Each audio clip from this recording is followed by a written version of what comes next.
वहीं देवप्रयाग की तरफ एक ट्रक खाई में गिर गया है। उस सूचना पर एसओ आपदा इक्विपमेंट के साथ घटनास्थल पर पहुंचा तो पौड़ी तिहारा से पहले एक ट्रक लगभग 150 मीटर गहरी खाई में गिरा था। घायलों की तलाश और रेस्क्यू ऑपरेशन चलाया गया। खाई में एक व्यक्ति घायल अवस्था में मिला। पूछने पर उसने बताया कि हम लोग नंदप्रयाग से सब्जी लेने नजीबाबाद जा रहे थे। हम लोग ट्रक में कुल 3 व्यक्ति थे।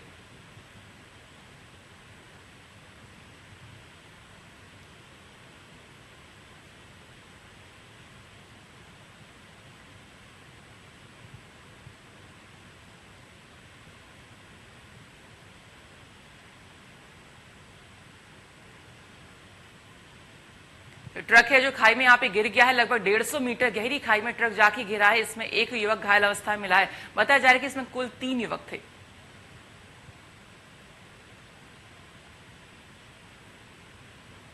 देहरादून में विद्युत विभाग के कर्मचारियों की हड़ताल जारी है। 14 सूत्रीय मांगों को लेकर कर्मचारी हड़ताल पर हैं।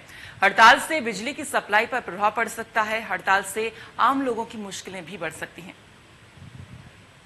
विद्युत विभाग के कर्मचारी आपको बता दें हड़ताल पर हैं और 14 सूत्रीय मांगों को लेकर हड़ताल कर रहे हैं। पुरानी पेंशन व्यवस्था की बहाली की बात भी कर रहे हैं और हड़ताल से बिजली की सप्लाई पर भी प्रभाव यहां पर पड़ सकता है।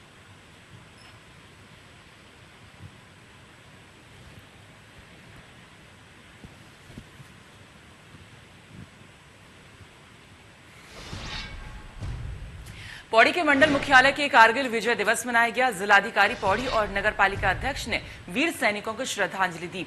जिलाधिकारी ने सफाई कर्मचारियों की हड़ताल हाइपरलिंक HIGlobes.com को मद्देनजर रखते हुए नागरिकों से शहर को साफ सुथरा रखने की अपील की है।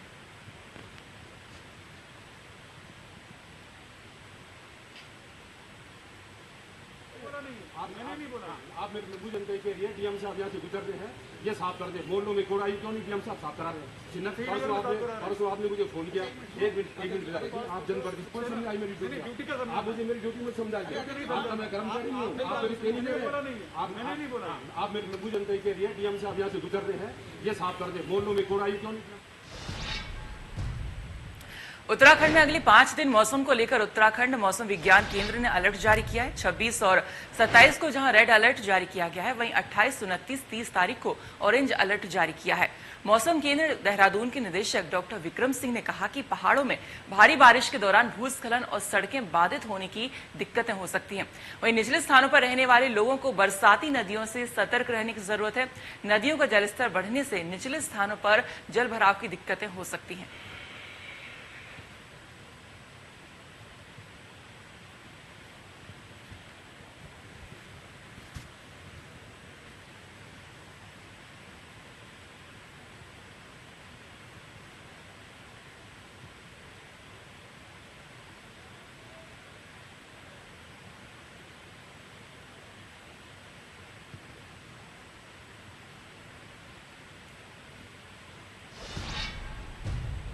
मुख्यमंत्री पुष्कर सिंह धामी ने गांधी पार्क में कारगिल युद्ध की वीर जवानों को श्रद्धांजलि दी और युवाओं को और कारगिल युद्ध के इन वीरों से प्रेरणा लेनी चाहिए कहा। मुख्यमंत्री पुष्कर सिंह धामी ने कहा कि सेकेंड वर्ल्ड वॉर के वीर सैनिकों की पेंशन को 8,000 से बढ़ाकर 10,000 किया गया है, जिसमें 800 परिवार लाभान्वित होंगे। इसके अतिरिक्त मुख्यमंत्री ने वीर शहीद सैनिकों के परिजनों के लिए भी घोषणा की है।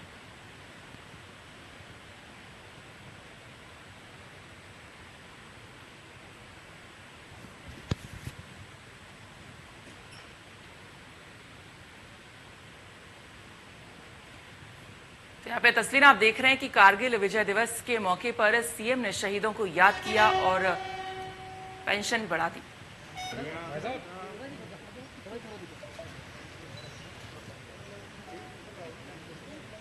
तो सैनिकों की पेंशन को 8,000 से 10,000 कर दिया है और इससे कुल 800 परिवार हैं जिनको इससे लाभ होगा।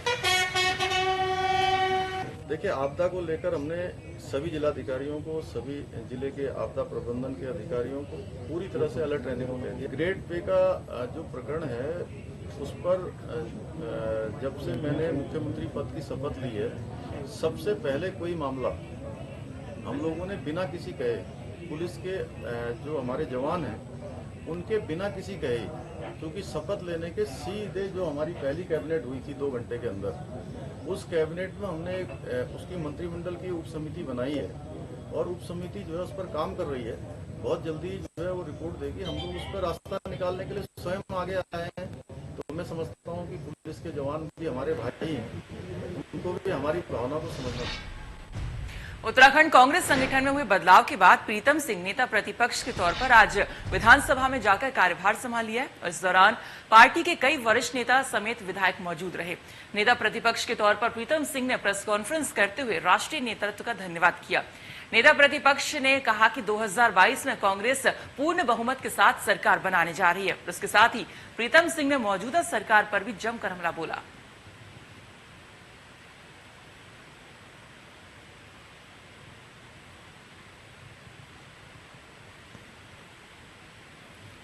नेता प्रतिपक्ष प्रीतम सिंह ने अपना कार्यभार यहां पर संभाल लिया है। तमाम कार्यकर्ता यहां पर मौजूद रहे, उनको बधाई भी कार्यकर्ताओं ने नेता प्रतिपक्ष को यहां पर दी है और इस दौरान उन्होंने जो सत्ता पक्ष है उस पर भी जमकर हमला बोला। साथ ही उन्होंने कहा कि आगामी विधानसभा चुनावों में उत्तराखंड में कांग्रेस पूर्ण बहुमत से सरकार बनाएगी।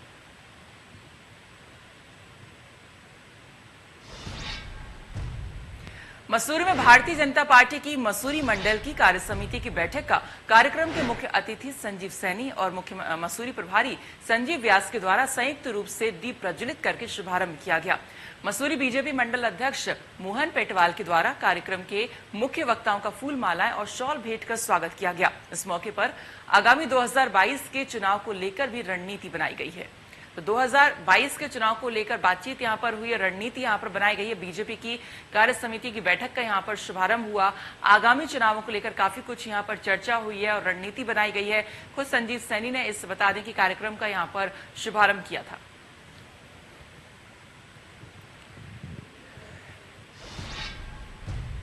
वही खबर हरिद्वार से, जहां पर ट्रेन से आए 6 यात्री कोविड पॉजिटिव पाए गए। अहमदाबाद मेल से हरिद्वार रेलवे स्टेशन ये यात्री पहुंचे थे। रेलवे स्टेशन पर जांच में इनकी पुष्टि हुई है। बता दें जीआरपी ने अब 108 सेवा के द्वारा इनको कोविड सेंटर भेज दिया है। बता दें कि ये तमाम यात्री गंगा स्नान करने के लिए हरिद्वार आए थे, लेकिन हरिद्वार रेलवे स्टेशन पर जब इनकी सैंपल की जांच की गई तो ये कोविड पॉजिटिव 6 यात्री पाए गए हैं और अब इनको कोविड सेंटर भेज दिया है।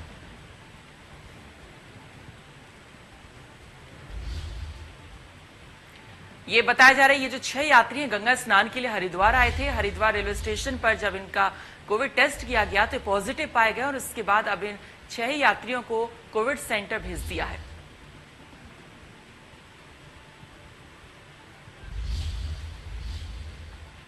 मुख्यमंत्री पुष्कर सिंह धामी ने आगामी 4 माह के अंदर सभी प्रदेशवासियों के टीकाकरण करने का लक्ष्य रखा है, जिसको पूरा करने के लिए स्वास्थ्य विभाग ने कमर कस ली। यही वजह है। राजधानी देहरादून की बात करें तो सीएमओ डॉक्टर उप्रेती का कहना है कि अभी तक देहरादून जनपद में 11 लाख लोगों का टीकाकरण हो चुका है, जिसमें से 3.5 लाख लोगों को दूसरी डोज भी लग चुकी है और अब आईसीएमआर की गाइडलाइन के अनुसार गर्भवती महिलाओं का टीकाकरण शुरू करने की तैयारी चल रही है, जिससे आगामी 2 से 3 दिनों में शुरू कर दिया जाएगा। तो टीकाकरण में अब तेजी यहां पर लाई जा रही है। अभी तक युवाओं का भी टीकाकरण हुआ है, साथ साथ अब जो है गर्भवती महिलाएं उनका भी टीकाकरण अब तेजी से यहां पर होगा और अगले 2 से 3 दिनों में ये अभियान भी शुरू हो जाएगा ताकि जल्द से जल्द गर्भवती महिलाओं को भी टीकाकरण यहाँ पर लग जाए। तो कह सकते हैं कि वैक्सीनेशन को लेकर स्वास्थ्य विभाग ने अब कमर कस ली है। देखिए टीकाकरण जो है पूरे हमारे ज़िले में चल रहा है और इसमें लगभग हम लोगों ने करीब लगभग 11 लाख लोगों को इसमें कवर कर लिया है। लेकिन इसमें से जो लगभग 3.5 लाख लोग ऐसे हैं जिनको कि हमने पूर्णतया दोनों डोज जो हैं कवर कर लिए हैं। बाकी जो है वो अभी सिर्फ 1 डोज उनको लग पाई है। तो अब इसमें यह है कि हमारे पास जो वैक्सीन है उसकी सप्लाई जो है वो बहुत हल्की है और इतना बड़ा ज़िला होने के बाद भी जो हमको वैक्सीन मिल रही है उसका अमाउंट कम है। पौड़ी में मौसम का मिजाज बदल चुका है। मौसम विभाग ने अलर्ट भी जारी कर दिया। बारिश होने से जनजीवन अस्त व्यस्त है। लोगों को गर्मी से तो राहत मिली है, तापमान में गिरावट आई है, लेकिन कहीं ना कहीं भूस्खलन और सड़कें बाधित होने जैसी स्थिति भी बन सकती है। तो पौड़ी में जो मौसम का मिजाज है वो काफी यहाँ पर बदल चुका है। गर्मी से लोगों को राहत मिल चुकी है, जो तापमान है उसमें गिरावट भी आ चुकी है, लेकिन अगर भारी बारिश यहाँ पर और होती है तो उससे भूस्खलन जैसी भी परिस्थिति बन सकती है और इसी को लेकर थोड़ा एहतियातन यहाँ पर बरतना भी जरूरी है।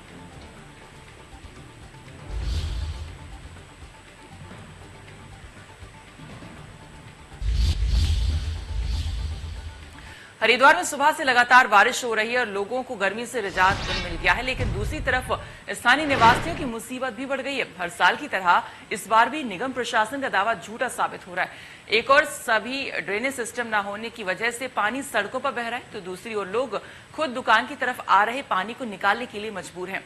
वैसे ही पहला मौका नहीं है जब बरसात के मौसम में लोगों को इस तरह की परेशानी झेलनी पड़ी हो। कमोबेश यही हालात हर साल रहते हैं, तो हर साल इस तरह के हालात रहते हैं, लेकिन फिर भी यहाँ पे नगर निगम की जो कह सकते हैं पोल यहाँ पर खुलती नजर आ रही है और वो इस पर कोई सुध भी नहीं लेते हैं। खुद जो दुकानदार हैं वो अपनी जो दुकानों के बाहर पानी है उसे खुद ही बाहर करते हुए नजर आ रहे हैं, क्योंकि उनकी दुकान वहां पर है तो उनको पानी निकालना भी जरूरी है।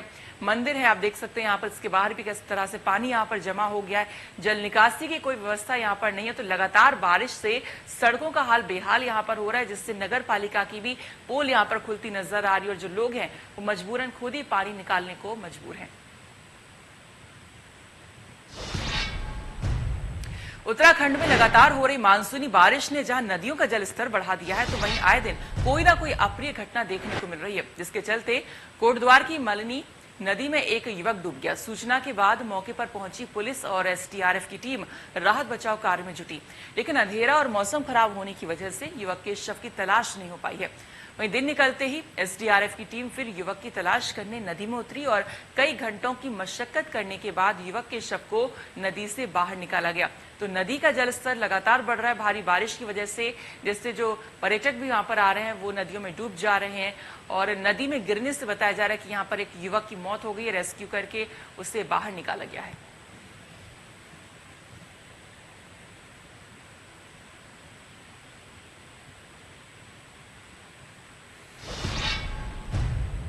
रुड़की नगर निगम के पास स्थित राजकीय उद्योगशाला के भवन की हालत बेहद खराब हो गई है, जिसमें कभी कोई बड़ा हादसा हो सकता है और कर्मचारी डर के साए में काम करने को मजबूर हैं।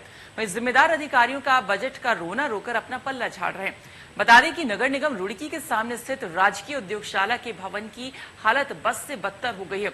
बहुत ज्यादा पुराना होने के कारण हालात काफी खराब हो चुके हैं, पर जिम्मेदार अधिकारी इसकी मरम्मत तक कराने की जहमत नहीं उठा रहे, जबकि हर 4 महीने में तकरीबन 5 लाख रुपए का बजट इसका आता है, लेकिन अधिकारी इस बजट को कम बताकर जिम्मेदारियों से पल्ला झाड़ रहे हैं।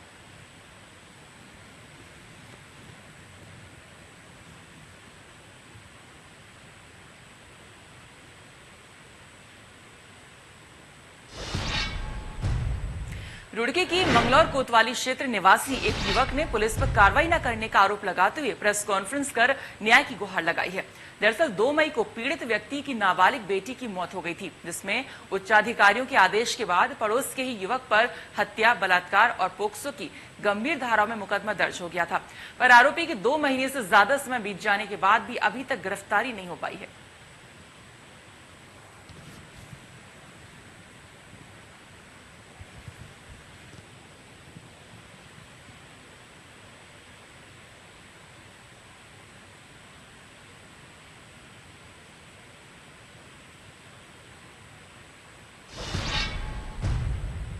विधानसभा चुनाव से पहले उत्तराखंड कांग्रेस की कमान गणेश गोदियाल को दे दी गई है।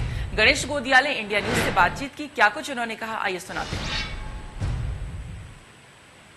अध्यक्ष गणेश गोदियाल हमारे साथ, उत्तराखंड के कांग्रेस के नए अध्यक्ष गणेश गोदियाल हमारे साथ हैं, उनसे बात करते हैं। गणेश जी, सबसे पहले आपको बहुत बहुत बधाई। कितना चुनौती आप देखते हैं, क्योंकि ज्यादा टाइम नहीं बचा है उत्तराखंड के चुनाव में और आपको ये कमान सौंपी गई है उत्तराखंड की। जी धन्यवाद। ऐसा है कि आपने कहा कि कम समय है और ज्यादा चुनौती है, लेकिन ऐसा नहीं है कि क्या आज तक हमारे जो संगठन रहा, पार्टी के अध्यक्ष जी रहे, पूरी पार्टी रही, उन्होंने पूरा मजबूती के साथ बेस बनाया हुआ है।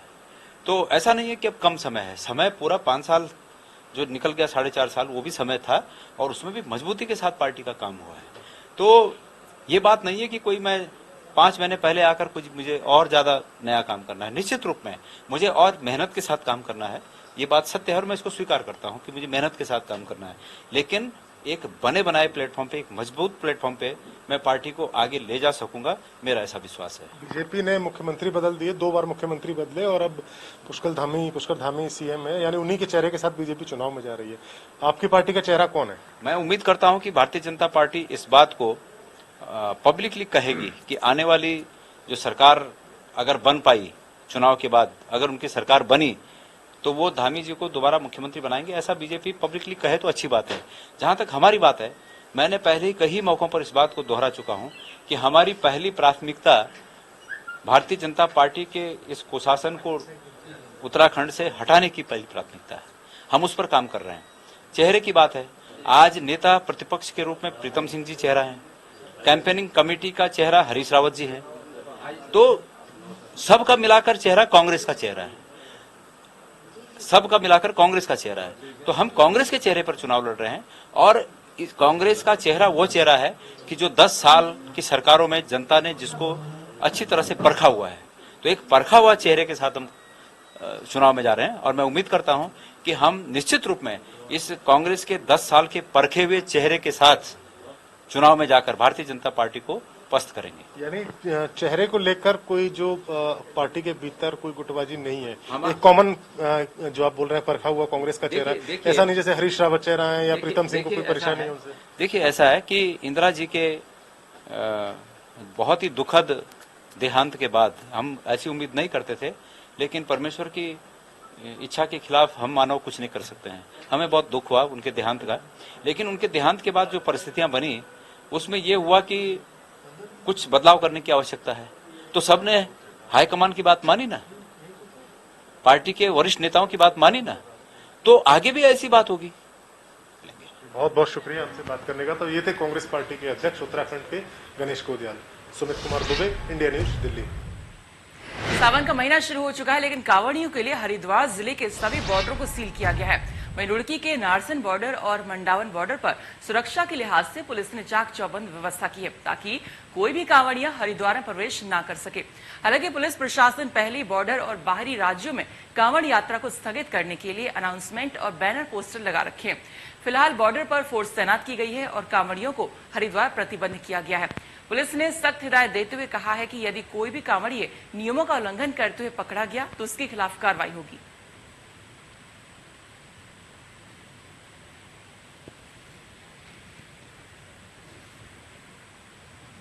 फिलहाल हरिद्वार के सभी जिले के जो बॉर्डर हैं वो सील कर दिए गए हैं। कांवड़ियों के आने पर यहां पर रोक लगाई गई है, लेकिन जो भी अगर कांवड़िया आने की कोशिश करता है और पकड़ा जाता है तो उस पर सख्त कार्रवाई भी होगी। पुलिस ने चाक चौबंद यहां पर व्यवस्था की गई है।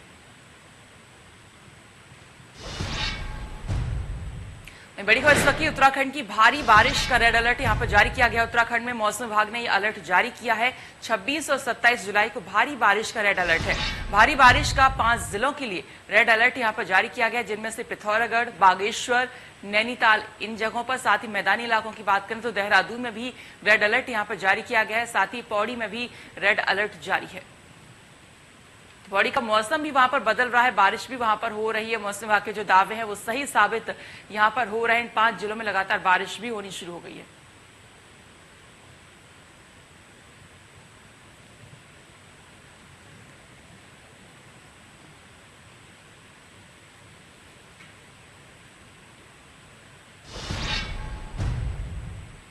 पौड़ी में मंत्री सतपाल महाराज ने चौबट्टा खाल में करोड़ों रुपए की योजनाओं का लोकार्पण किया। सतपाल महाराज ने कहा कि लोक निर्माण विभाग और पीएमजीएसवाई योजना के तहत जितने भी लोगों के मुआवजे लंबे थे उन सभी को शीघ्र ही भुगतान किया जाएगा। सतपाल महाराज ने अपनी विधानसभा क्षेत्र चौबट्टा खाल में 9,27,000 की लागत से सुकई के तहत पाइपलाइन के विस्तारीकरण की योजना का शिलान्यास किया। इसके अलावा सतपाल महाराज ने 4,30,33,000 की लागत से जिवई विरगड़ा मोटर मार्ग का योजना का शिलान्यास किया। मंजी एक पूरे गांव में बैकआउट हो गया। मंजी को पसंद नहीं करता है क्योंकि यहाँ छोटे खाल में कोई काम नहीं हुआ। ये रोड का उद्घाटन 2001 में हुआ था, आज इसको 20 साल हो गए। अब 20 साल से कितनी बार डाकलेकर हुआ या नहीं हुआ, लेकिन रोड में कुछ नहीं हुआ। ये गवर्नमेंट की फेलियर है, ये उत्तराखंड गवर्नमेंट का फेलियर है। लोगों के हमें उनके पत्र प्राप्त हुए हैं और उनकी भावना हमें अवगत हुई है। उन्होंने स्वागत किया है यहाँ पर, मैं उनको धन्यवाद ज्ञापित करता हूँ। और इसके साथ साथ हमने ठेके निश्चित। वक्त एक छोटे से ब्रेक का जब लौटेंगे आप देखते रहिए देवभूमि लाइव।